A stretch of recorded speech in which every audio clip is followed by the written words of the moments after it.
found a kind of intensity.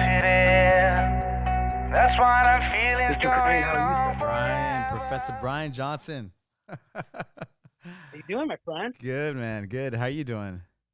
I'm doing good. Crazy times. Seattle was like one of the first kind of cities, right, in the U.S. to we hit. really were. We got hit it pretty hard and pretty early, But we're all making do, I mean, we're getting by doing what we got to do. It's great to have these. My students are phenomenal, so we're plugging away, man. We're doing. Yeah, that's it. Do our best, right? What's that?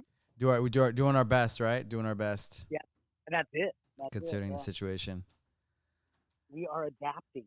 How fast did you close your gym, or how fast did it go for you? Well, it kind of started in waves.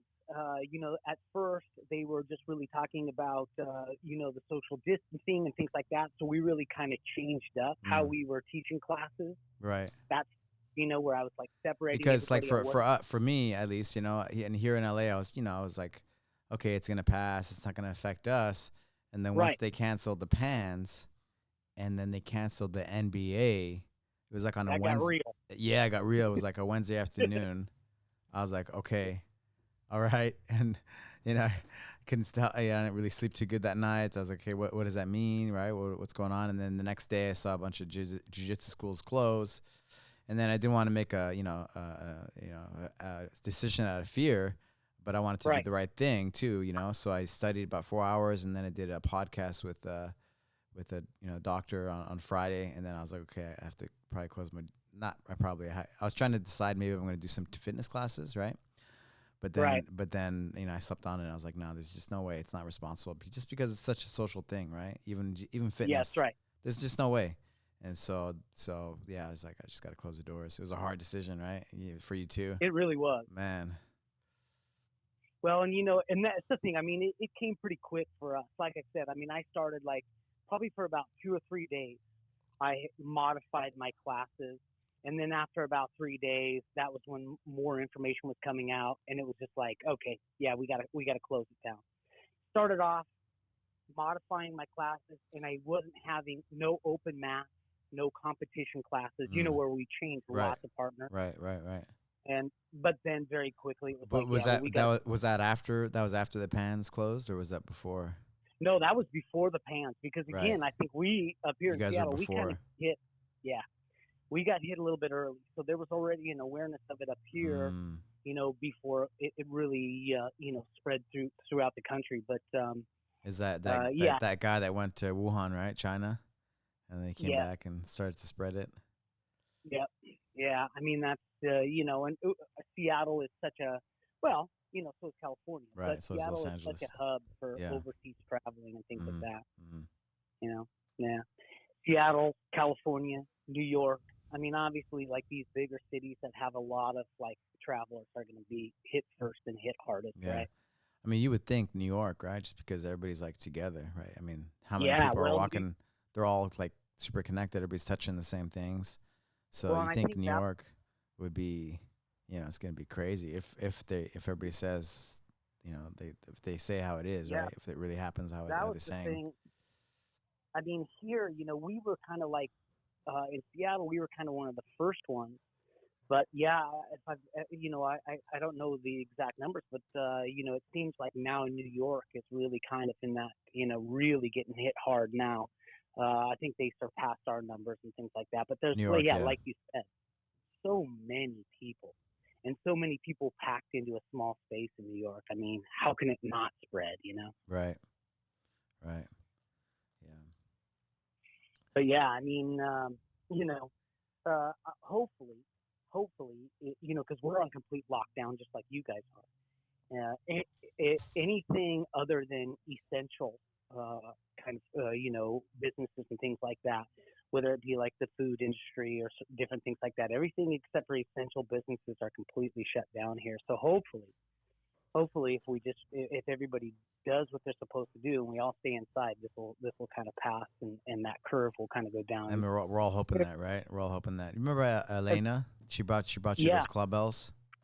Yeah. So she became a firefighter, like this year, and she's on, she's just starting out, but yeah, they had like meetings and just how there's gonna be, I mean they're getting ready, right, for the craziness. So man, who knows, right? Who knows what's gonna happen? Who knows? Hopefully, yeah, we have to see. We have to wait and see.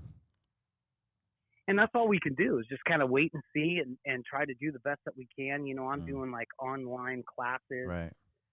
I'm doing online workouts, and I see you have too. I've been seeing some of your stuff, and yeah, I mean, we're just trying to stay connected and keep providing like, good content to all my students, and everybody's great. So we're like, we work out together. Yeah. 5 o'clock. You doing the Zoom calls? Yep. Getting everybody like on the computer and looking at, starting classes and doing it at the same time, and really kind of trying to motivate each other and keep in contact. We got to keep moving, right, man? Absolutely. Can't give up. Like, man, we're alive. We still got everything. You just got to change our mindset. And here's the thing, right? I mean, I know this is going to sound, a little cliche, but I really do feel that when we get back on the mats and we do start training and seeing each other, it's going to be different. I mean, I think we're going to thrive. I think this is like something, it like unified us all, right? Man, took it for granted, right? Like it's just there. Exactly. Right? Yeah, exactly. And I think once we get on the mat, because I mean, we didn't really know what it was like not to have jiu-jitsu, not to be able to go to jiu-jitsu and see all our friends and all these things, and have all this, the training and the camaraderie. And I really believe that once we get back on the mat, we're gonna have a whole different mindset. If anything positive is gonna come out of it, I think it's that. I think once we get back on the mat, boy, man, we're gonna just be like so happy, and so thankful, grateful. I guess the word is grateful. Yeah. Yeah, I mean, man, hopefully this thing passes sooner than later, right? It's like, this is crazy. It's hard to tell, right? I mean, it's hard to tell, and I don't know about you, but I've gotten kind of to the point where, you got to take a step back from all the media, from all the information. For sure. Just a little bit. It messes up your head, right? Messes up your head. It does. Yeah. And then, and the bottom line is, most of the stuff that I've seen, they don't really know. They don't really know how long this is going to last. Mm-hmm. They don't, I mean, they can guess and things like that, but it's kind of like it's a waiting game. Just wait and see and keep doing what you're doing. Yeah.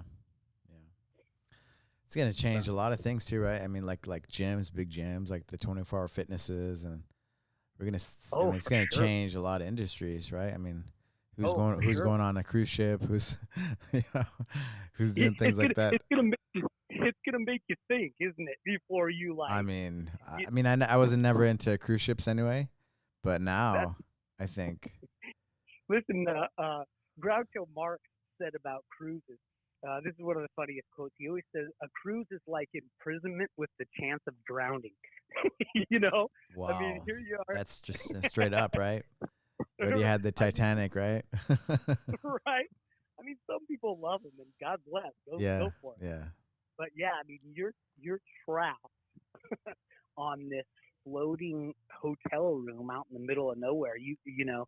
Breathing. I wonder what's going on in those people's in their head, right? Somebody has coronavirus, and then people just start talking in there, and it's like pandemonium. Like, I wonder what's going through their heads. Imagine yourself in that position. Everybody running to one side of the boat, Yeah, no, man. I mean, right, one side of the boat. Like, what do you do, right? What do you do? Because you're breathing the same air, right? It's like circulating. It's all that circulated air. You're all in that same place. And those, I mean, and you eat in the same. You eat in the same place. Eat the same place. So everybody's going to the same place at the same time. Yeah. Imagine you're the manager or the organizer. You have to like probably do shifts of eating, right? So everybody's not in the same place at the same time. But there's just no way, right, to contain that. Yeah, I think you just kind of throw up your hands. Oh well, I mean, it is what it is. We're all gonna get it here. Yeah, man. I mean, as sad as that is, what do you do, right? Yeah. But, yeah, listen, man. I mean, it is like you said, though. It is really gonna change, I think, you know, how a lot of people, you know, it's going to change protocols. Right. It's going to change protocols in gyms. And it's for sure, like in the food industry and places like that, you know, meetings and all kinds of stuff. It's really going to change, you know, common protocol, and probably for the good, right?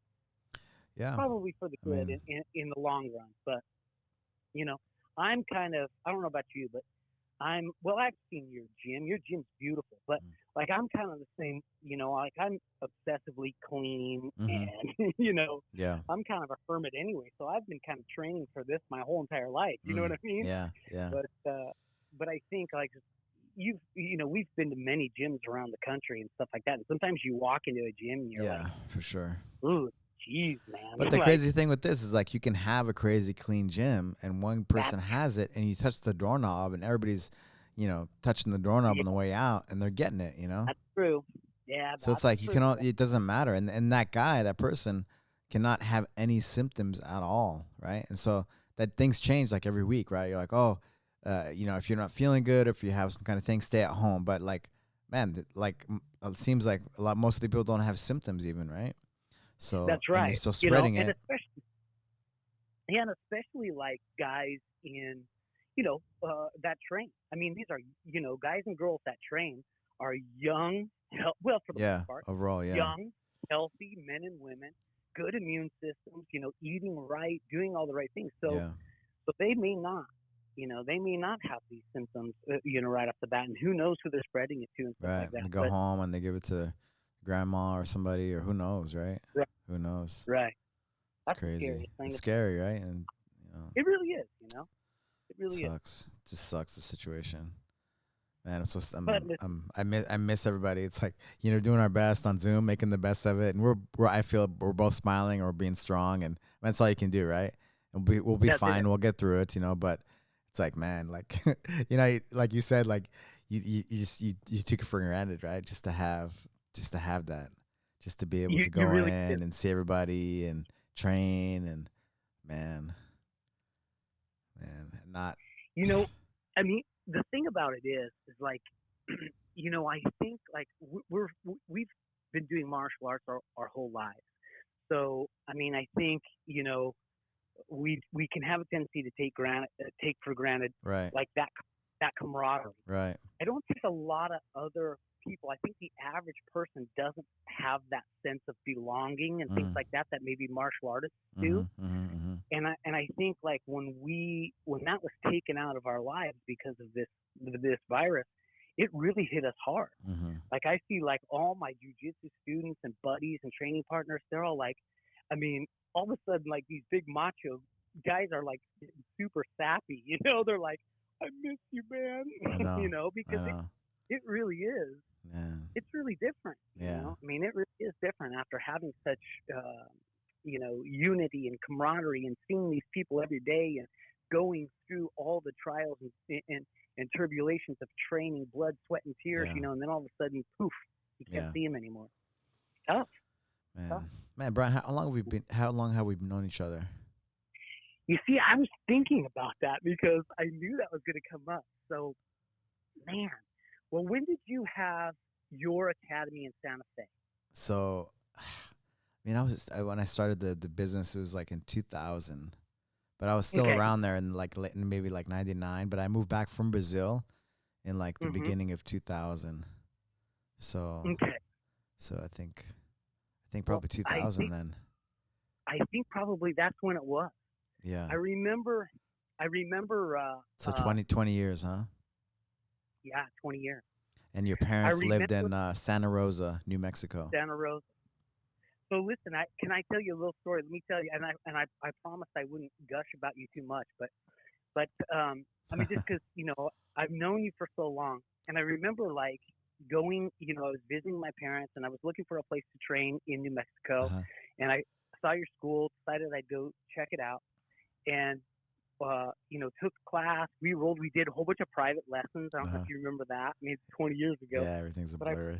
I remember, like, you know, I'd had like all these Brazilians that just seemed so, their jiu-jitsu was so incredible, and just like their skill level seemed unattainable, and there was such a mystery even back then, 20 years ago, around jiu-jitsu that I didn't really think that I was like, well, I'm not ever going to make it to those elite levels. Mm-hmm. That's what I thought.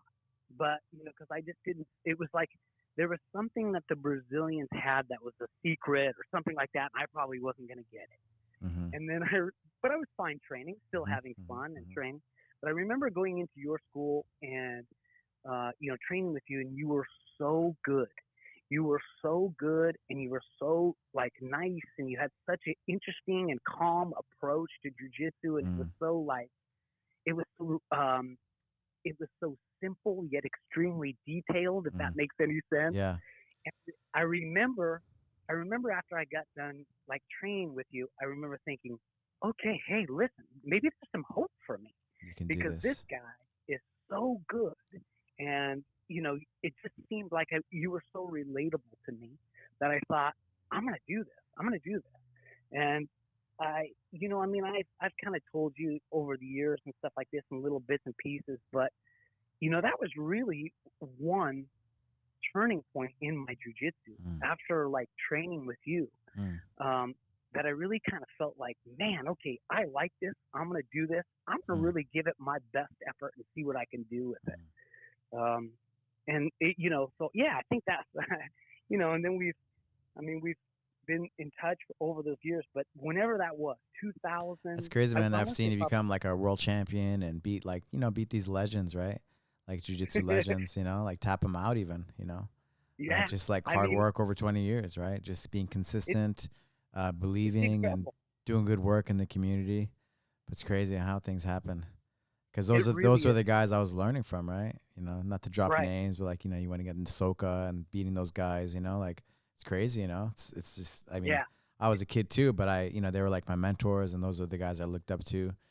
Luckily I had like Draculino as my professor, but it's just crazy how things evolved, and now really like the Mecca is here for jiu-jitsu in the US, right? But back in those days, it really is. Everything was in Brazil. You had to go to Brazil. You had to go to the source. And it trips me out because, we met in New Mexico, right? Out of all the places. I know, isn't that And crazy? I was one of the few Americans, right? That was like, that actually went down there and competed at the highest level. And I was really doing it. It's crazy. Well, you've been to my school to teach, seminars several times and stuff, but, I've got kind of like a wall of pictures of all the guys that I've kind of trained with, and some of them legends and some, and I've got a picture of you and me. We look like babies. I'm a purple belt, you're a brown belt, and it was at your school in Santa Fe. Wow. And then I have like several pictures of you and I over the years. Wow. Black belts and stuff like that. But it's incredible. I look at that wall of people that I've been able to train with, and some people I've competed against and stuff like that. And what a history, man. Yeah. What a history, Yeah. It's incredible. Amazing. Man. Yeah. What year did you start your school in Seattle? I started my school in 1999. 1999, right. 1999. But, listen, I say school, but in 1990, that's right. In 1999, it was like we were out of a garage, my garage. Right. And then from my garage, we kind of went to so I used to train a martial art called Kaju Kembo, which is like a karate-based martial art. Yeah. And, I was training there, and I actually got my black belt in Kaju Kembo when I was in my 20s. And then when I found Brazilian Jiu-Jitsu, that obviously was like completely took over. I was like, well, that's what I want to do. So I started doing Brazilian Jiu-Jitsu. And, but Brazilian Jiu-Jitsu wasn't very readily available back then. So I was just doing what I could. And I remember like we did at my garage in 1999, and then I started teaching classes at my Kaju Kembo school. So I had like, I would do Kaju Kembo, I would, take his classes, and then like on Tuesday and Thursday, he let me do a Brazilian Jiu-Jitsu class. And so that's kind of how it started. I think that's how we all did it, right? Because nobody knew what Jiu-Jitsu was. It was only like the traditional martial artists, like the already martial artists that maybe saw the UFCs, right? The early UFCs. Right. Well, and I have to say, I give a lot of credit to my Kaju Kembo instructor. He's a great guy. I actually still know him today. But, I started doing like Tuesdays and Thursday nights teaching Brazilian Jiu-Jitsu, and I remember like the first month or so, I would have 3 people in my class. Mm-hmm. And then the second month I would have 6, Mm-hmm. and then I went to 10, 12, 20. It just kept growing and growing. And I remember at a certain point, my Kaju Kembo instructor said to me, he goes, "Yeah, hey, listen, man, just open up your own thing." He said, "You've got this following. Go ahead and do it. Go for it. You've got a gift for teaching.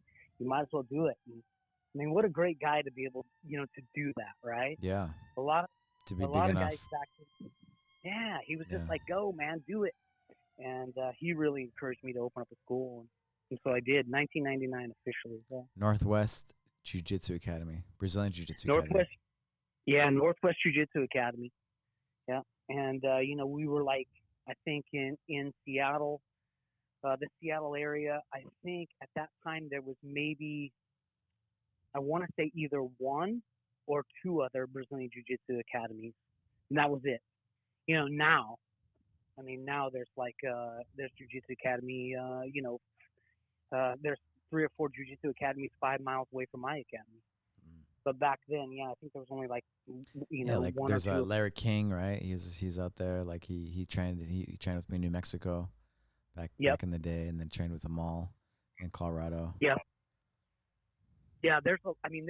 I mean, Ivan Salavari was always in, and Maurice Smith. They were always in Seattle, right? So Matt Hume, they always had their MMA gym. Yeah, when I first started doing jiu-jitsu, I was training with this guy named Glenn Barber, and he was a blue belt under Higa Machado. And he was getting together and kind of training out of an Aikido school. And I remember one of the first guys that came in was Ivan Salavari. And I mean, you've met Ivan. I mean, of course. You can't not love that guy, right? I mean, he's just always smiling and joking, and he's always been that way. But you could tell as soon as he came in, he was very focused, and he knew what he wanted to do. And man, what a great training partner. But yeah, I've known Ivan for 25 years or more, something like that. Yeah. I went to his gym when the last time I think I was in Seattle, and I went to when I came to see you in the seminar and stuff. I think I went. We had lunch at downtown, and he showed me his gym, and it's just good to catch up with him. We were hanging out when we were together for like probably like a month or 2 when Bob Sapp, remember Bob Sapp, that huge guy that fought in Pride. So he was Mountain. So he was a part of that Longest Yard movie. Yeah. And they shot part of it in New Mexico in Santa Fe. And so nice. Maurice Smith and Ivan Salavari were there. And so we all hung out basically and trained for that. Like couple months they were there. He brought them out there to be his trainers, right? Oh, nice, yeah. Yeah, and Bob Sapp was trying to like probably introduce them to people and the other actors and things like that. But sure. We ended up kind of just training and just, became friends, and yeah, it's cool. Very cool. It's good to visit a school actually after all those years. So yeah, Ivan's such a nice guy. Yeah, he's such a nice guy. Hey, listen, this is so funny, man. I got this. When Bob Sapp was here in Seattle. This is like again way back in those days. But Bob Sapp was here, and I think he was training for some fight in Pride. I can't remember which one. But they had actually brought in Alan Goes to help him with his jiu-jitsu. Wow. And I remember we were all there. This is back over at AMC at Matt's place. Mm-hmm. And I remember like Alan Goes was trying to teach him a guard pass. So like Alan's playing the guard, Bob's inside of his guard, and Alan was, and obviously there was this language barrier, but he was trying to teach him how to pass the guard. And trying to show Bob Sapp how to pass the guard. Yeah. And Bob was kind of getting a little bit, frustrated, and he basically put his giant hand on Alan Goes' chest and just like stood up out of the guard. And Alan went, "Yeah, okay, that'll work. That's fine." What did he do? He put his hand on his chest, and what else? And he just stood straight up, like just powered right through. Oh my God! Alan Goes' guard, and Alan was like trying to teach him this very detailed guard path. But Bob Sapp did that, and Alan went, Yeah, okay, just he doesn't need it. Like those are the guys you don't want to teach jiu-jitsu to, right? They don't need it. That's right. That guy was so big, Oh so my God. incredibly big. Man. But yeah, that was funny, man. I mean, yeah, we've actually got a pretty, pretty rich history Mm-hmm. in MMA up here in Seattle. You know, a lot of really with like Maury Smith, like you said, Right. and Ivan Salaverry and Matt Hume. I am. I mean, we've had quite a few really talented guys. I Do you mean, know nothing like do you know DJ as well? yeah. Met him several times and been in a couple training sessions with him. I mean, what a talented guy. Amazing, right? Yeah. Yeah. But I mean, you came from, I mean, in the New Mexico. I mean, what an incredible fight history out of New Mexico, right? Right. Best fighters in the world and best training in the world came out of there. It's unbelievable, man. Yeah. Greg Jackson. I remember. Yeah, well, I met me and Greg Jackson. You know, I guess I was his first MMA because I got into MMA right after doing jiu-jitsu. Yeah. And I just did 1, 2, and then things just kept going. That's amazing. But man. I was their first MMA guy because that King of the Cage thing was a big deal back then. Do you remember that? Oh, it's huge. Are you kidding? Yeah. Remember that? Listen, I had a group in Seattle when you fought Javier Vasquez. I had a group in Seattle. We were all sitting around the TV watching Alberto train fight. Yeah, because it was pay-per-view, right? It was a big pay-per-view event. It was pay-per-view. You bet, man. Yeah. But I mean, I had a fight viewing party to watch you fight for the title in King of the Cage. I mean, I had like a group of guys, and they had already. I mean, we were all cheering on Alberto Crane, man. You had your own little cheering section up here in Seattle. I want you to know that. That's cool. And you've always had. I mean, even when throughout your whole MMA career, we've always been up here in Seattle, cheering for you, and always have kind of felt this kinship with you because I met you so early on, and you just was such a big fan of yours. Yeah, thank you, man. That's really cool, man. Yeah, thank you, man. I look forward to seeing you guys again and connecting. It's like our schedules and stuff, right? It's just the years go by. The years go by. It's just phenomenal. It's crazy. It's good to see you doing so well and being healthy and staying in really good shape. You've been vegan now, right, for quite a few years. Yeah, I've been a vegan since I started. I was a vegetarian, became a vegetarian in 2008. Okay. And then probably 2010 or 11, I became I all animal products out of my diet. And I mean, listen, everybody's got their own journey and path. Right. And I don't have any judgment. It works great for you. You feel great. Absolutely. It looks like it. It was a turning point for me. Yeah, it really was a turning point for me in my training and things like that. Yeah. I feel I feel better with like red meat. Of course, it has to be like the good quality, like organic, and like the grass fed, and just all the right, the good quality kind of stuff. And I feel the difference. I tried to go like vegan or vegetarian, and then I just added fish, and then I added, and I didn't feel good. And then once I added the meat, but like the right kind of meat, and of course I need my veggies too, my greens and things like that. Of course. And then I just feel great. I have a little bit of carbs, a little rice, little carbs, just to kind of help me digest it. But I feel great, and I have energy going all day long. Yeah. But everybody's different, right? Blood types, and I think just I mean, I try. It's like a lot of times when people hear that you're a vegan, they brace themselves. They're like, oh boy, here we go.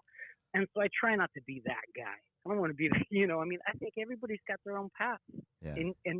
And I think you hit it on the head. You have to try it. Yeah. You have to try different kinds of things. Yeah. And through trial and error, I just found what works for me. Through trial and error, you found what works for you. And everybody's different, but most definitely try it. Yeah. Try things. That's it. That's it. See if it works for you. See how you do. Exactly. See how you feel. How was that? What do you think about the Game Changer movie? I think it was great. I thought it was phenomenal. I tell you, it really was, that was my experience. That's great. That's exactly kind of what happened. I mean, his journey, I was dealing with some injuries. I, was struggling with some things, and I kind of stalled out in jiu-jitsu, as far as like competing and stuff like that. I wasn't able to kind of push past that next level. And a good friend of mine, a guy named David Meyer, David, right? Of course, yeah, of course. Yeah. David, he's been a staple in jiu-jitsu, in America here for as long as I can ever remember. But, he's always been a good friend of mine and influence of mine. And I remember like kind of talking to him one time about, just kind of getting to that next level or pushing myself. And I said, man, you're like, because I think David's like 7 years older than I am. But I was like, David, you're older than I am. You are on the mat before I am. And you stay later than I do. You outwork everybody in the room. So what's the deal, man? What gives? And I remember David saying, well, I'm going to tell you, but you probably won't like it. I was like, okay, what is it? He said, I'm a vegan. And he says, and that just helps me with my energy and my endurance, and I just feel so much better. And, I didn't immediately decide that I was going to become a vegan after that, but I started to slowly change my diet, and that really was it. I mean, that was what was kind of holding me back or stopping me from, my potential. And so, yeah, that was the beginning, and, listen, like I said, everybody's got their own thing. Yeah. But give it a try. I've tried, and I do, for sure I do better with meat, for sure. Yeah, and that's the thing, Al. I think some people really do. I mean, who am I to say, like, some people say, I tried being a vegan and it didn't work. Who am I to say, well, you didn't do it right, or no, no, man. Everybody's different. Everybody's different, and and that's the thing. I mean, you're such an athlete, and you're so aware of your body. I have no doubt that you're doing what's right for you. Right. Oh, mine is what's right for you. You know what I mean? Yeah, it's crazy. Yeah, because I couldn't watch the whole Game Changer movie just because I just felt like it was like marketing for like a sales video, to become vegan. But man, like it's not for everybody, right? But it's definitely for a lot of people. But like you said, the best thing to do is try it out, see if it works, see how you feel, and then go from there, right? And if it's good for you, if you feel good, then it's probably good for you. If you don't feel great, if you feel your best, then it's probably, but not the best way, right? So, right. Yeah. I mean, here's the thing, right? You know this. Like, you can justify anything on Google, right? Right. Like, I mean, you can type in why it's best to be a vegan, and you can find a million reasons why it's best. Right. Or you could type in why it's not best to be a vegan, So no matter what, there's going to be information on both sides. Yeah. And and valid information. Yeah. And so because of that, I figured for me, the only way to do it is to try. So I tried all different types of diets. I mean, I tried I was a, meat eater, but healthy, clean meat, just, and that was most definitely obviously better than eating like processed foods and junk. And then I thought, okay, well, that's good. Now let me try this. So then I went vegetarian for a while, and then I went vegan for a while. And probably about 2 years into being a vegan, I went, yeah, this, I think for me and for my body, this is working really well. What are some of the things that happened to you once you became vegan? Well, like I said, I was kind of dealing with some injuries, some joint pain and stuff like that. And I would say that was probably the first thing that started to almost immediately clear up, was just those joint aches and pains, inflammation, things like that. So I think that was probably the first thing that I really saw. And then I saw, my endurance kind of go up. I have asthma, and maybe, who knows, but maybe that was like, my asthma was caused by, some kind of allergic reaction to food. But I've always had asthma. I used an inhaler every time I wrestled in high school and all that stuff. And, and I found that my endurance and my breathing and things like that really cleared up when I went vegan. And then here's the other thing too, which I don't think anybody, not too many people really talk about, but I was walking around um, probably about 20 pounds heavier than my natural frame, Wow. you know? Wow. You lost And 20 pounds, huh? I think so. I Wow. really do. I think I was walking around 20 pounds heavier than what my body just naturally wanted to be. Mm-hmm. And when I became a vegan, without even trying, I think I lost a little weight, I gained a little bit of muscle, and I think my body just kind of settled where it wanted to be for optimal athletic performance. I mean, obviously I was still training very hard and doing conditioning and lifting weights and all those things, but I think my body kind of settled at a weight that worked best for me. Mm. And so I mean, those were just some of the benefits, but I mean, like I said, try all different kinds of diets and see what works for you. Yeah. Yeah, it's good. I've had some guys, I had like one of my students, a guy named Kamayu. He's black belt. He's got his own school now. He's an affiliate of Northwest Jiu-Jitsu Academy. But when he first came in and started training with me, he was 340 pounds. Big guy, big guy. Mm. And I remember like he was training a little bit and he asked me, he said, so, asked me about like my endurance and different things like this. And I gave him basically the exact same speech that David gave to me 20 years ago or whatever. Wow. I said, listen, I'll tell you, Kamayu, but you're not going to like it. I said, I'm a vegan, and then that's just kind of what works for me. Mm. And so he decided to give it a try. And he was a white belt, 340 pounds. Now he's a 200-pound black belt with his own jiu-jitsu academy. Wow. So he was 340 pounds, you said? So he lost 140 pounds. You said he was 340 pounds. 340 pounds. Wow. Yeah, 340 pounds when Wow. he came in. 340 pounds. Never done any martial arts before. How tall was he? He's got a big frame. He's a big guy, but I'd say probably he's maybe 6'1", 6'2", something like that. Big, strong guy, real athletic. I mean, it was under there. We just needed to clear it away, And once he kind of changed his diet and was consistent with jiu-jitsu, the weight just started coming off. And, man, that's crazy, huh? He's competed and he's done great things. That's good. I'm always kind of like not really believing, but just after talking to you, I'm like, man, that's great. Like I know you're not making it up. You really, it's coming from the heart, So that's really cool. I never really, I was like, if somebody's vegan, like, come on, like, I didn't really, I guess, believe in it like all the way, like, Sure. But everybody's different. So I know like, what's his name, Mac Danzig and certain people, like they were vegans and it worked for them, but just, I never really talked to them like I'm talking to you. So that's really cool. That's really cool. It makes me like, okay, cool. That's a good option to try that out, right? To see if it works. Maybe they have a lot of inflammation in the joints. Maybe their energy is low. Try it out, right? Try it out.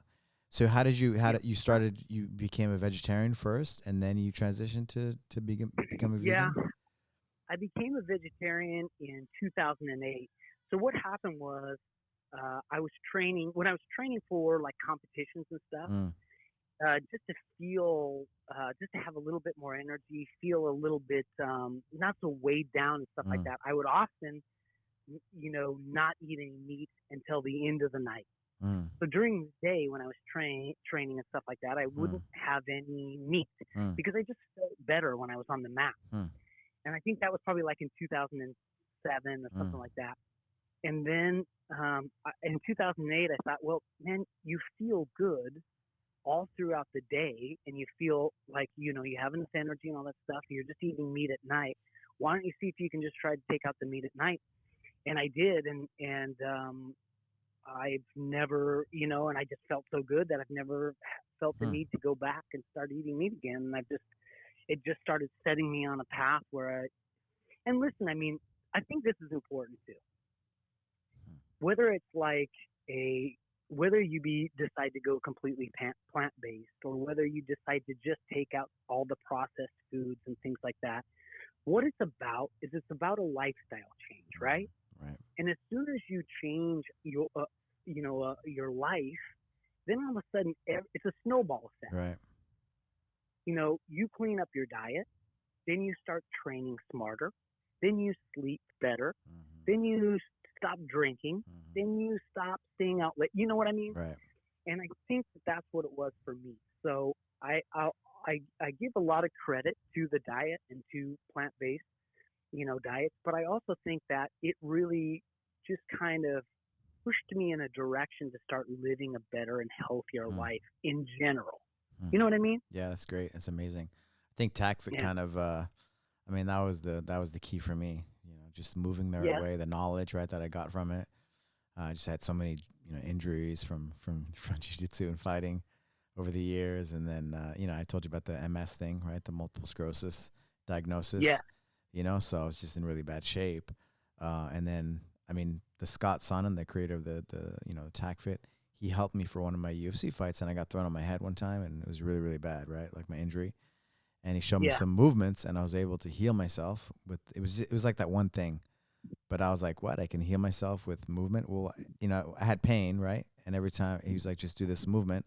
And so I would just do it every time I would have pain, and the pain would go away. And then I started to heal, And so maybe something that would have taken maybe months, and maybe that would have always been there, man, it went away in like probably less than a week. Wow. You know what I mean? Like probably like 3-4 days. You know That's what I mean? Incredible. So I was like, it just kind of, I never forgot about it. And then after this MS thing, like I kind of like my subconscious kind of led me to him, and he's up in your neck of the woods, and it was really cool because I got to reconnect with you after all these, after all the years too. But I got to go to that first, it was actually his last certification that he ran. And then, so after like over 10 years, I finally went to his cert, and he's always like taking the time. He's always like helped me out with everything. And then I just went down that path, and man, I hadn't dreamt for like 10 years. I couldn't put my seatbelt on because I was so tight. I could still compete. What's crazy, right? I could still compete. Yeah. I could still win, right? Isn't that crazy, right? Like the capability crazy. of our minds, because I could get myself so excited or whatever I do, and I could still compete and I could still win. But then the rest of the day, like to walk and to, just function, you'd be, you're miserable, right? Right. Well, that was a huge turning point for you then, wasn't it? Getting with him and doing that stuff. Man, like you're talking about the diet, of course, like the, what you eat, right? What you put in your body, right? Movement, the right kind of movement. It's all the right kind of movement. It's all the right stuff. People have taken bits and pieces of his system and kind of basically plagiarized it, but it's still the most complete system out there. He's the godfather. He's the original guy, So yeah, he's incredible. Yeah, so it's all the right stuff, it's the movement, all the right movement things, it's for everybody really, for everybody. If you're, just coming off the couch, you can do stuff. If you're like an elite athlete, it can make you better, right? Right. So it's whether you're an artist or not, it's just an incredible. Yeah. And then for a grappler, because he was a grappler, man, it's like the perfect tool, like the club bells and stuff. Like I'm really looking forward to spending some time with you and getting together, and hopefully, having TACFIT in your gym. It's all the right stuff. It's such a perfect like just compliment to jiu-jitsu. Like I remember when he first trained me for my fight. He wrote this blog when he was training me because he still lived up in Washington. And he wrote this blog, and he's like, your strength and conditioning should not get in the way of your sport. Your strength and conditioning training, right, should not get in the way of your sport. It should only help it, right? Right. And so it's something that stuck with me, like CrossFit, for example. I did CrossFit. I even got certified and stuff, but it's like its own sport. And then I would be so sore that I wouldn't be able to train jiu-jitsu. Like, you know what I mean? But with TACFIT, and other things as well, But with TACFIT, it's like the perfect thing. I can recover from my training from jiu-jitsu, and jiu-jitsu can still be number one, and I'm getting strong, and I'm getting I'm just working better, right? Like it's like health first, right? And so like all the stress including stress from training, right? From training too much, training too hard, or whatever, overused to, right? Because you move in all the different directions. Like in jiu-jitsu, like we're doing the same movement patterns over and over and over, right? and you start to add on the years, and you become kind of stuck like that. But in tack fit, you go in all the different ranges of motions, and so you hit all the points, and you're balanced, right? Instead of one thing being tight, you're just balanced all the way through. And so, man, it's kind of like, you know, I'm all jiu-jitsu is number one for me, you know, but like it needs like tack fit too, you know. It's like the yin and the yang, you know, like for you to be your best for like that's how I feel, you know, to the end, you know, for us to be able to be our best all the way to the end, be able to train and do the things that we want to do, right, to the end, you know, and not be, you know, not being like 40 years old or 30 years old walking with a cane. Right. You know what I mean? You see guys like that. It's crazy. Yeah, it's crazy. Oh, you do.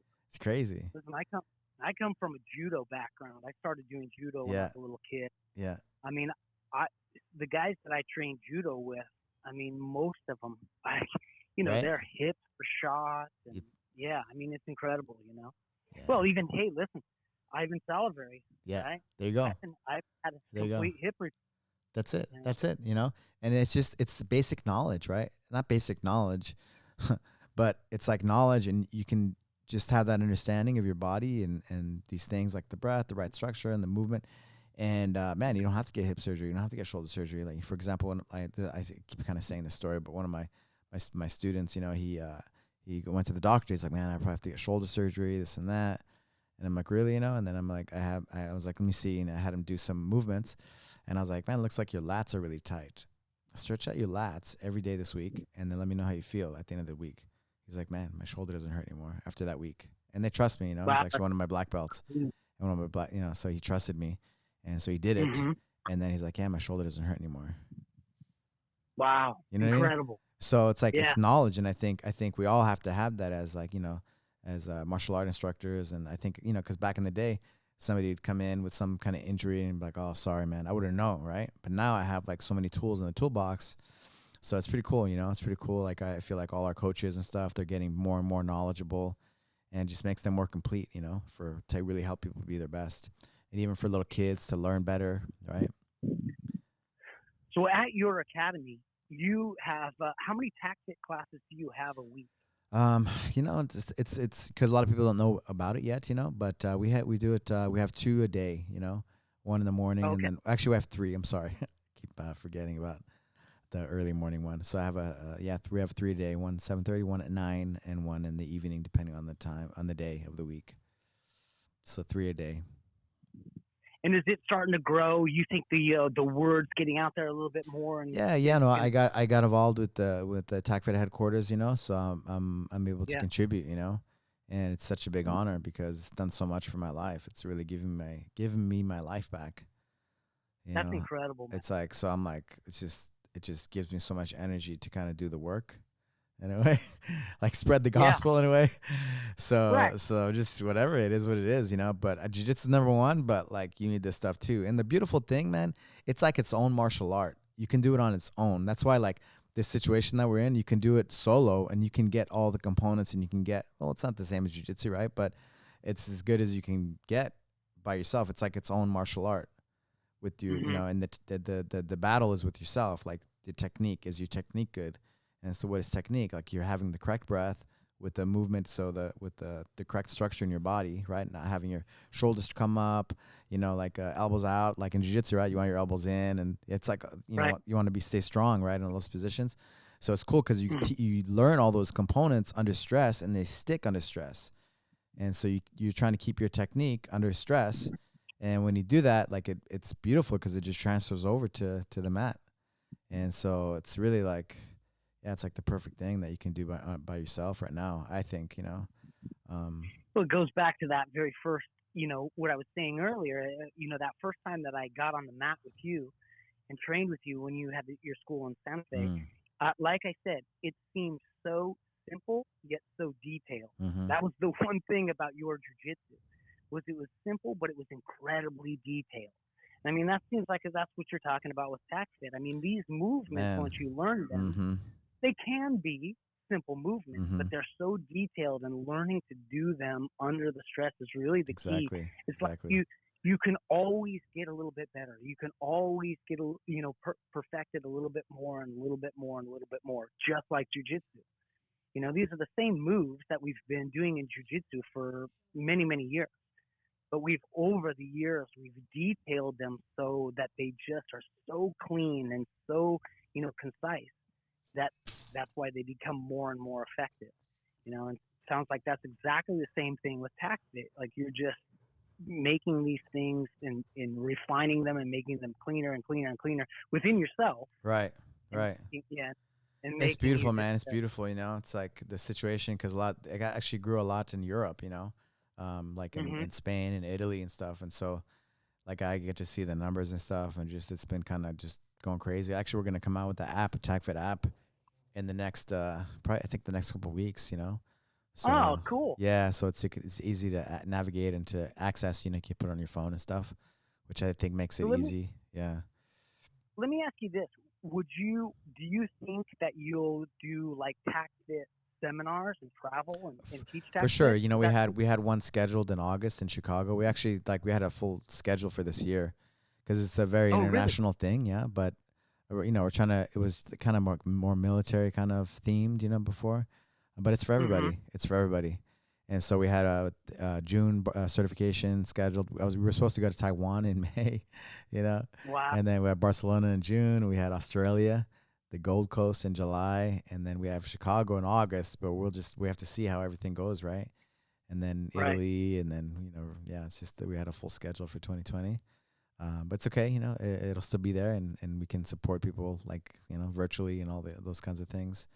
And we had I'll send you a free IntuFlow that Aaron Cruz did, you know. Okay. And so it's like that's one of the components of it, you know, of the system, the IntuFlow. And so just moving the joints in all the different directions. And what it does really, right, like when you get dinged up, like stuff gets tight, and so you start to learn all those movements, and you make it, speaking of the routine, right, like your lifestyle, like you make that a part of your routine and your lifestyle, so it just gets ingrained. And anytime you get a ding, or, you know, you roll funny on your neck, or whatever it is, right, your shoulders tight, you know what to do, you know the movements to do. Right. Yeah, so it's cool, man. I'll keep going on about it, you know, because I love it so much. No, that's good. I mean, that's. But for sure, you know, for sure, and we'll definitely go up to, and hopefully I'll get an opportunity to go up to Seattle, you know, because, you know, Scott was doing his certifications up there, but now we're kind of like the headquarters down here in LA, because it's like easily accessible too, you know, like we have the Burbank airport, we have the LAX airport, you know, so I think it's kind of a little bit better hub, because he was in Bellingham, right? So you have to fly into Seattle, and then it's like another 2 hours north. Right. From there. So, yeah. Well, listen, if you come back up in Seattle, you make sure that you let me know. I mean, I think that sounds like. We had talked, you know, you have that house, you know, I was wanting to take my kids up there and just experience like the Pacific Northwest and do like a little road trip. And you had told me about, you know, there's like the traditional martial art schools that you have, you know, they're kind of like affiliates, or they're friends of yours, you know, and just kind of doing like a little tour. I just had like a dream, or you know, kind of like a want, you know, to kind of do that like down the road. Well, I have to do it before my kids get too old, you know, but who knows, you know, I would love to do that if that's still on the table. So how old are the kids now, Al? My son is 12, and I have twin girls. They're 11. Wow. Yeah. Isn't that crazy? Time flies, huh? Yeah, that's crazy. Amazing. Your son, how old is your son? Are you ready for this? My son's 28 now. Oh my God, yeah. It's like Tim, and he has like his. It's crazy. Why yeah. You say it like that, Al? You go, oh my God. Yeah. I'm old. Man. Do you remember Tim Valdez? Do you remember him? Yeah. So his younger brother's here, and he's like 28. Yeah, he's the same age as your son. And I'm like, I can't believe it, you know. I mean, I feel like we're the same. I feel like I'm the same age, right? But you see the kids grow up, and they're 30 years old, and they have their own kids. It's crazy. Listen, I got a student. One of my very first students. He came in. I remember when he was training with me at the very beginning, and he would bring his little baby around, you know, in diapers, little baby. I think I even remember, like, at the time when he started to walk. Yeah. You know, we let him out on the mat, let him run around the mat. Well, that kid is now 22 years old, and he's a purple belt in the academy. Wow. Yeah, amazing. Isn't that incredible? But that's it. You've been around so long, right? Like, you have like students, and then they bring their kids in, and then, I mean, like, this kid's an adult now, right? So pretty soon he's gonna have his own kid, right? Hopefully, if the I human know. race continues Yeah. with all the GMO and all that stuff, just, people are having a hard time having kids these days, right? It seems like. Yeah. Yeah. I mean, that's the thing, man. I hopefully, yeah. So I keep telling him, I said, hopefully you can just wheel me to the edge of the mat, and I'll watch your kids roll, it's beautiful, your though. grandkids roll. That's what it's about right there. That's what Keep it's it going, about. man. Yeah. That's it. Man, so great to catch up with you a little bit. You know, all this craziness going on. I was thinking about you at the Seattle being one of the, it was the first place, right? That would really like kind of. Yeah, it really was, you know, up. but I think, you know, now everybody is kind of pretty close to being in the same boat, and we're all just kind of doing the best. Yeah. You know? Yeah, that's it. That's all we can do. But yeah, man, thanks for reaching out. I really appreciate it. It's been a long time since I've actually, well, I'm trying to think when the last time I probably saw you at a tournament or something like that. Yeah, but, yeah. Those are like our reunions, right? With everybody, people like old friends and stuff. At least for me. And then usually at those, usually I see it. This is how it goes. Usually I see you at a tournament and I go, oh man, I haven't seen you in so long. Let's have you come up and do a seminar. And then we schedule a seminar to come up. And then time goes by again and I see you at another tournament and I say, oh man, let's have you come up and teach a seminar. That's good, right? Yeah. I mean, that's good. Yeah. Just thank God that we see each other and we get reminded, or at least for me, that I get reminded, oh yeah, that's my buddy Al. Yeah. And on a side note, he's one of the best jiu-jitsu players ever. Let's have him come in and teach a seminar. You know, so that's you know what we know what's crazy is that you call me Al. Only people that, you know, that come from my Santa Fe days, you know, from like 20 years ago. Yeah, from like 20 years ago. Call me that. No, it's okay. It's okay. It's just, it's really cool because that shows you how long we've known each other and how long we've been friends, and it's really cool. Yeah. It's really cool. Excellent. Really cool. Man. Yeah, I know. It's been a long time. It's incredible. Yeah, you've done. It's just great to see you do so well too. You know, like do really good work in the community and just really help people. You know, after all these years, after like 20 years, right? 20 years. That's crazy. Yeah. 21 years if you want to call. You know, count the garage days too. You know, but I count those too in a way. I started my school when I was in 2000, right? My official business. But I've been teaching, right, since the mid 90s because there was nobody else, right? So like I could say like 95. So it's just crazy. I can't believe I'm saying 25 years. Yeah, let me ask you this, and I mean, you can take as little or as long as you want, you know, to talk about this. But one of the things I was going to ask you is, what do you think? And I know this is going to be a pretty, you know, big question, but what do you think is kind of like your biggest professional accomplishment? You know, just your professional accomplishment. I mean, what do you think is, because I know you've done so much, and I know you've had some incredible wins, and I know you've fought in many different arenas and things like that. Yeah. So like professional, what does that mean? Like just things I'm most like professional means, because there's like a personal, like personally, like what I'm most proud of, I think, in my career, like things that I've accomplished. Absolutely. Yeah, absolutely. What's your like biggest professional accomplishment for you personally? Well, as far in competing, of course, like the teaching and, you know, and the influence I've had over, like, you know, a lot of people, hundreds of thousands, right? And hundreds and thousands of, you know, tens of thousands, who knows, you know, and people that I've influenced, they're influencing others, right? So it's kind of, you know, so I for sure teaching all these years and just being passionate about it still, you know, just believing in it with everything I am.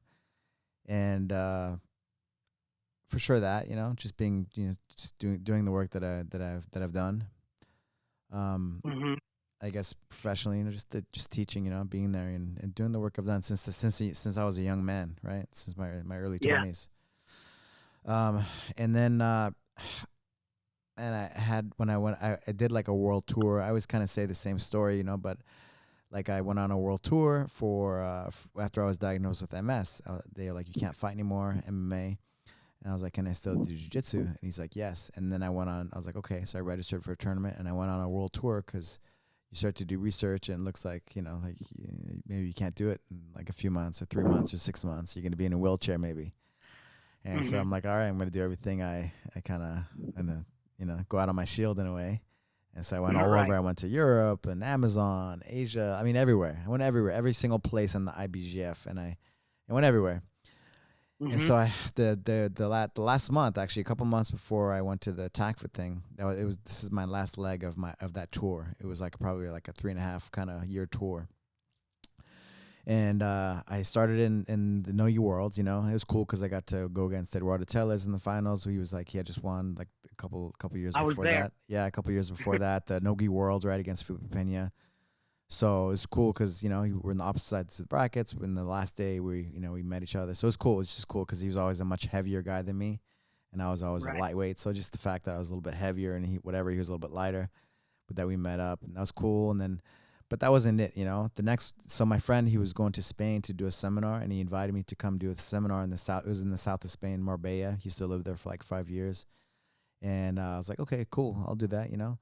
And then I looked at the schedule, and then I saw there was also a couple of tournaments, one in Berlin and one in Madrid, Spain. And so like, oh man, cool. Like, you know, I can go out there and I can do those tournaments. And so I told him about that, and he's like, yeah, I'll do that too. But then he bailed on me, but I stayed the course. And so I did the Berlin, then I did like a seminar up in Sweden at my friend's Waldorf school.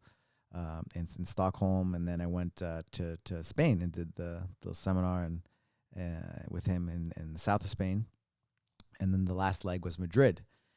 And so the night before the tournament, I got food poisoning, and I wasn't feeling good. I just thought I was fatigued, you know, from all the traveling and just you know adrenaline and all that stuff, right? Sure. You know, because it was like the third week in a row that I was competing, right? Third weekend in a row. And I do the gi, I do the no gi, try to do the opens too, you know. And so then the next morning I wake up and I'm still not feeling good. Like my stomach's all bloated. I'm just not feeling good. I couldn't eat, you know. And then I'm like, okay, just it is what it is. Like that's what, you know, I'm just fatigued. I go to the tournament, I go to the bullpen, and I talk to I find my first opponent. I start talking to him, we become friends, you know. And we go to the mat, you know, shake hands, and we could start to go. I do my game, I do a move, you know, and then he shifts and drops his weight on my stomach. Oh no! And you know, like it's no big deal, right? But what happened was I was like, I want to throw up, you know. I was like, oh man, I'm gonna throw up, you know. And so I took everything in me to not throw up, you know. And so I held it in, you know, and I didn't throw up. I got through the match. I lost the match, you know. But I didn't throw up, you know, and then I got off the mat and I just went crazy, like just whoa, you know, just like crazy. I was like, you know, kept throwing up, and I was like pale white, you know, and then it was a round robin, or it was a bracket, three people, right? And so I had another match, and they're like, you okay to go? And I'm like, let's go, you know, and ended up getting choked out, you know. And I was still in it. I was crazy when I watched the match. I was still like fighting to win, you know, and I was still in it, you know, even considering all that, you know, and ended up being choked out. And I had never been choked out ever, even in training. Just never happened to me for whatever reason. You know, it's rare, right? Considering all the years I've been in it. Yeah. But I got choked out. I woke up and I was like super, you know, kind of crushed, you know, just super sad and just you know, just kind of crushed. And the first guy, you know, my first opponent, we talked. He's like, "Can you do the open weight?" I'm like, "I don't know, man." You know, like I was just super sad. He's like, "Put your name down. Maybe you'll feel better in a couple hours." And I thought about it, and I was like, "Well, you know, like, what am I gonna do? Feel sorry for myself at the hotel? I'm in Madrid, Spain, you know." Right. So I registered, and I couldn't drink water. I couldn't eat, you know. I didn't, you know, and so I had no strength. And so I started thinking, like I started thinking, like, I believe in my technique. I really believe in my technique, and I just kind of kept saying it over and over and over and over and over and over for like hours, kind of like a mantra, like a monk, you know. And I went and did my first match, and I won, you know.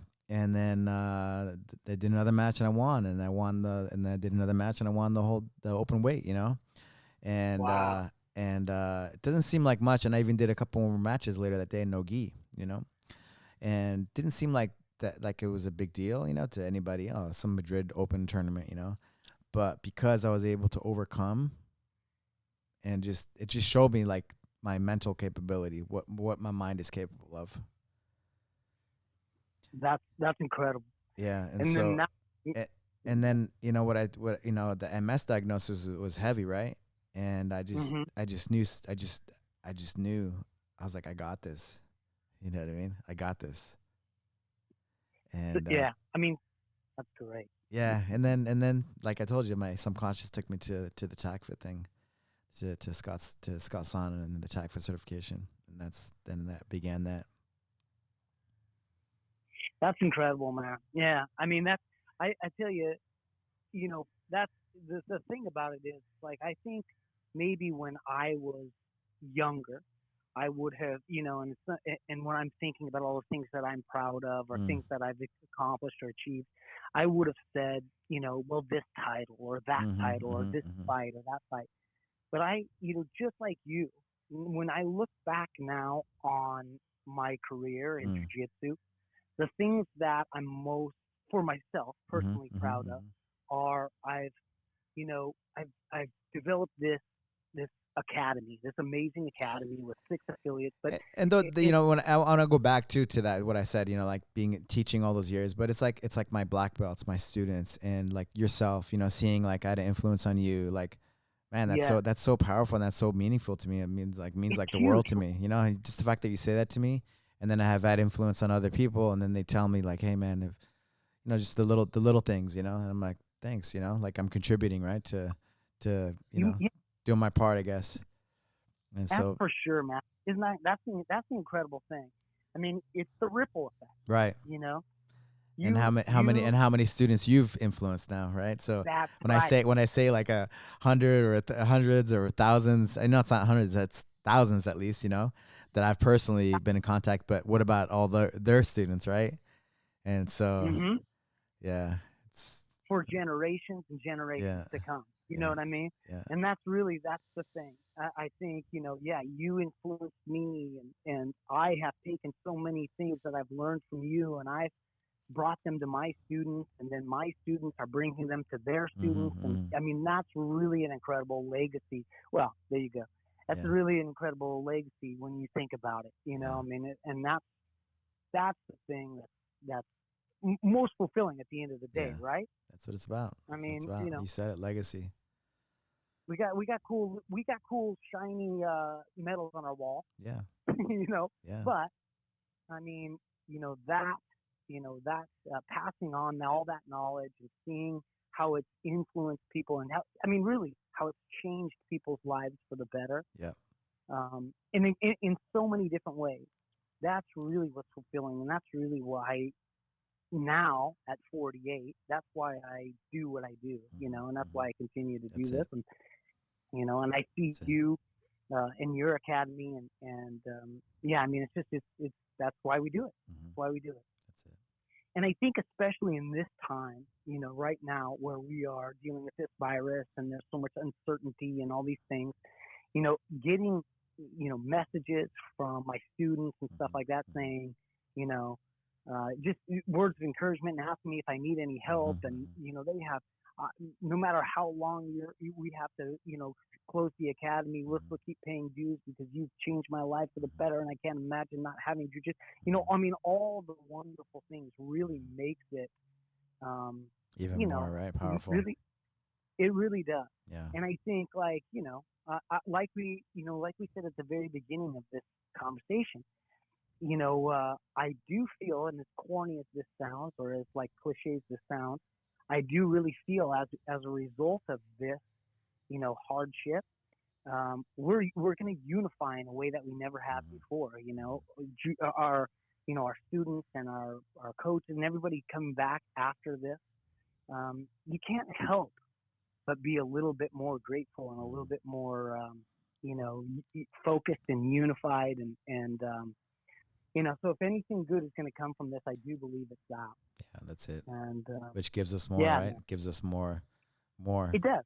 being grateful. Yeah, nah, it really does. And that's the thing. I mean, I've seen what you've done over the years, and I've been such a huge fan of yours, and I've kind of followed you, and I used to say this all the time, and I said, I used to say, for you, especially like when I would be in my classes and I'd be teaching one of your techniques or Mm. one of the techniques that learn from you. Mm. I'd always say like, well, I do like a very poor impression of Alberto Crane, but here's what I'll try my best to channel my inner Alberto Crane and pass this on to you guys.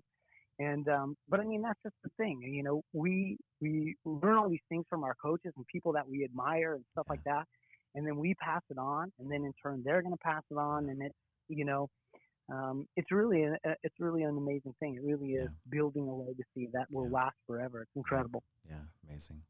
I mean, you've got to feel like, and I maybe this isn't something that really that's necessarily meaningful to you, but you've got to, I mean, you have to be proud. I mean, in jiu-jitsu history, Al, you are in jiu-jitsu history. You know what I mean? Yeah. I mean, when people talk about jiu-jitsu for years and years and years to come, you're gonna be in that conversation. You are one of the pioneers of jiu-jitsu in this country, don't you think? I mean, it was one of the first competitors that did anything, right? American competitors Absolutely. that went down to Brazil. I was one of the first Americans to get their black belts in Brazil, right? Non-Brazilians, really. And, right. Yeah, I mean, that was Gracie Barra's first American black belt, right? That I know, says it right there. Yeah. Where the Machados come from, the original Gracie Barra, right? Yep. Now it's a bigger. Yeah, Higgin talks about all the time about when, he remembers Higgin, talks all the time about when they all started Baja Gracie and kind of set that whole thing in motion. Mm-hmm.